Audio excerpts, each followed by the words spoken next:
welcome back to my YouTube channel, mga Rabitero. Ngayong araw na to ay pag-aaralan natin kung kailan nga ba ang tamang oras ng paghihiwalay ng kits sa kanyang doe. So kung bago ka lamang sa aking YouTube channel at gusto matuto sa pag-aalaga ng rabbit, please subscribe and hit the notification bell para updated kayo sa mga bago nating content. So shoutout pala kay Gabriel Mark Bautista, kay Ameline Almorfe from Brunei, Edmond Mindaros from Binalonan, Pangasinan, Wayne J. TV, Justin J. Hiasa from South Cotabato, Norola. So ayun mga Rabitero, i-discuss na natin kung kailan nga ba natin iwalay ang mga kits sa kanyang doe. So ayan mga Rabitero, ito yung ating doe and di-discuss natin kailan ba natin ihihiwalay, kailan ba natin i-rebreed tong doe, and ano ba yung mga condition na dapat natin malaman bago natin ihiwalay yung ating mga rabbit. So first is, number 1, dapat meron tayong record. Kasi napaka-importante ng record sa pag-aalaga ng rabbit. Malaman natin kailan siya nabuntis, kailan nanganak, and ilang beses na siya nakapag-breed. And syempre yung age mismo nung doe. So yan mga Rabitero, kaya mas maganda kung bibili kayo or kung pure breed, meron tayong pedigree para malaman natin kung kailan sila pinanganak and kung sino nga ba yung kanyang magiging mga naging asawa or ano ba yung generation nila.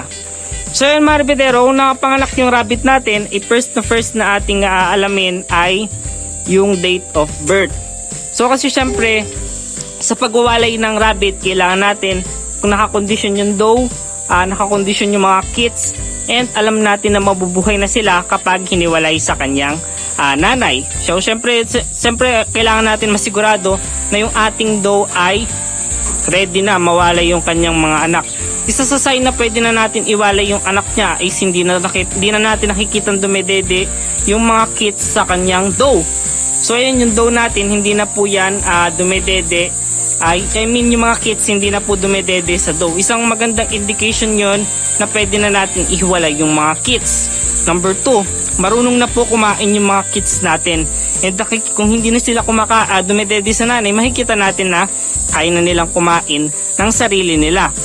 Kaya na rin nilang uminom sa clay pot, or kung meron tayong nipple drinker katulad nito, ay pwede natin ito yung gamitin. So mas maganda kung meron ng ganyan yung ating kulungan, yung doe natin, kasi yung mismong doe yung magtuturo sa kanya mga kits kung paano gumamit ito. So since mas gusto ko na clay pot kasi mas nakakainom yung mga kits kesa sa mas nakakainom ng tubig yung mga kits at mas malusog kapag ganitong clay pot yung ginagamit natin.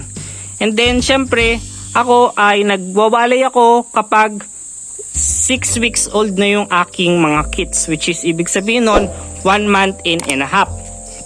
Sa 21 days kasi nagsisimula, sabihin na natin 17 to 21 days, nagsisimula na yung mga kits natin na kumain or tumikim-tikim ng damo.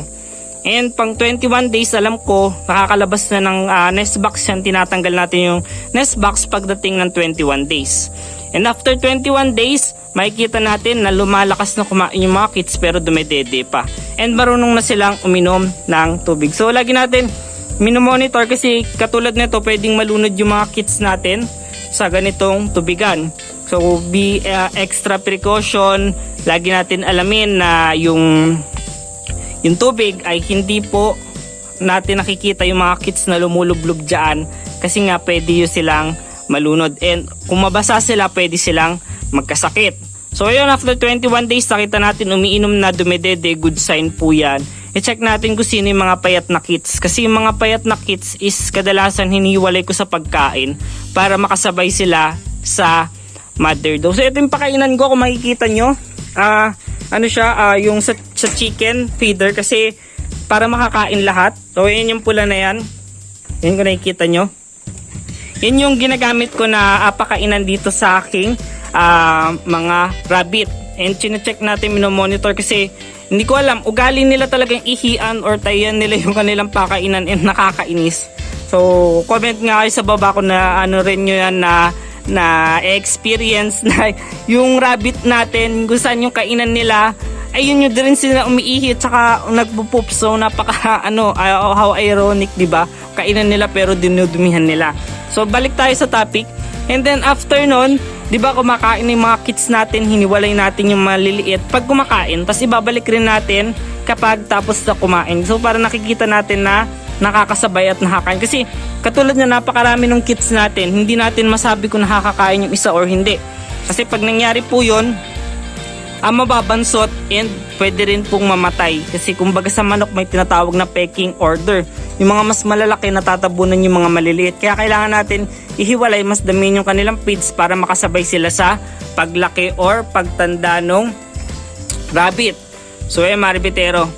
And never natin na bibigyan sila ng ng gatas na pambaka. Lalo na yung, kasi may iba syempre maliit nga, gusto nila makahabol sa laki, nagbibigay sila ng gatas ng baka, which is hindi maganda yon. Kung ako, yung tinatawag na milk replacer katulad nung sa mga pusa, ayun po yung dapat binibigay natin sa ating mga kids kapag sila ay mahinang dumede, mahinang kumain, and ayun mga rabbitero, para alam natin na yung rabbit natin ay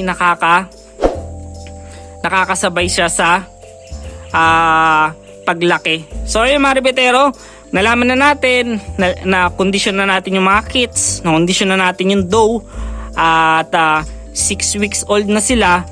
Imo-monitor pa rin natin kasi malay natin hindi pa pala kaya talaga mabuhay. Kung nakikita nyo hindi pa sila kumakain ng damo or mahina pa silang kumain ng feeds or pellets, hindi ko pa hihiwalay. As much as possible, kapag lalo na pag tag-init, 6 weeks pwede ko nang hiwalay. Pero pagdating ng tag-ulan, medyo malamig yung panahon, kadalasan 2 months ako bago ako magwalay ng mga kits.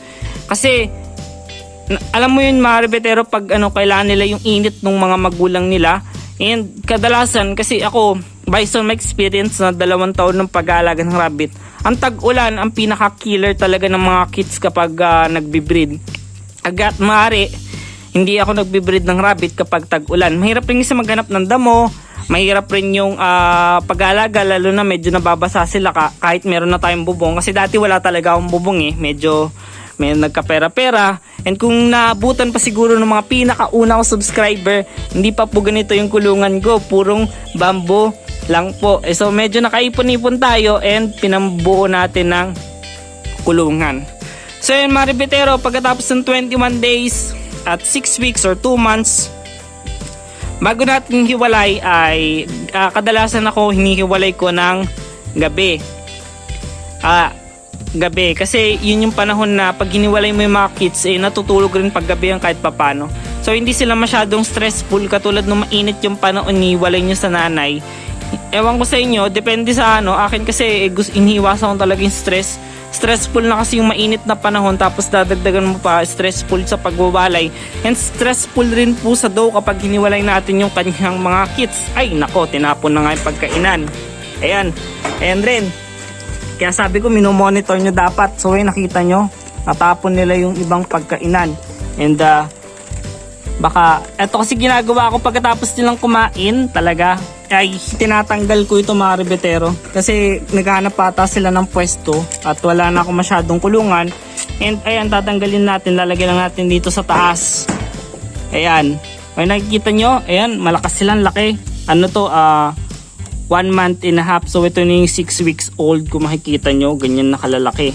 Tamo yung kamay ko, ganyan nakalaki, mga pure breed Californian. So nakikita nyo, lumalabas na uti-uti yung kanilang mga markings. So yun yung pinaka magandang part, lalo na pagdating ng 2 months old nito mga to, napakalaki na, tapos napakaganda na ng markings nila.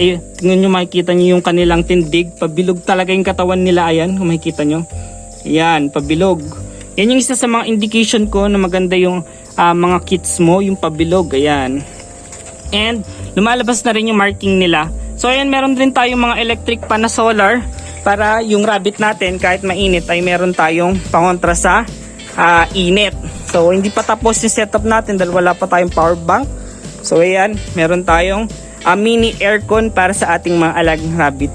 So ayan, functional po yan, pero dahil wala pa tayong power bank ay hindi natin masyado pa nagagamit. So stay tuned na lang kapag nabuo na natin at may pera tayo. So ayan mga rabbitero, at check natin, umiinom, kumakain, and wala pong nanghihina sa kanila. So kung may nanghihina, pwede natin ibalik ulit sa doe kasama niya and hintayin nating lumakas. So ayun mga rabitero, hanggang dito na lang ating video. Meron kayong katanungan, suggestion, or medyo nagugulan ba sa aking explanation, please comment down below mga rabitero at sasagutin natin. And also don't forget to subscribe to our channel to be notified and updated every time we upload new video. And salamat sa pakikinig. Itataguyod natin pag-rabbit sa bansang Pilipinas. So ay napakaganda talaga mga kits natin. So kung may gustong bumili, nandiyan sa baba yung ating number. Kung meron tayo reservation, and lalagyan natin ng dato. So salamat sa pakikinig and happy rabbit farming sa bawat sa atin mga rabitero.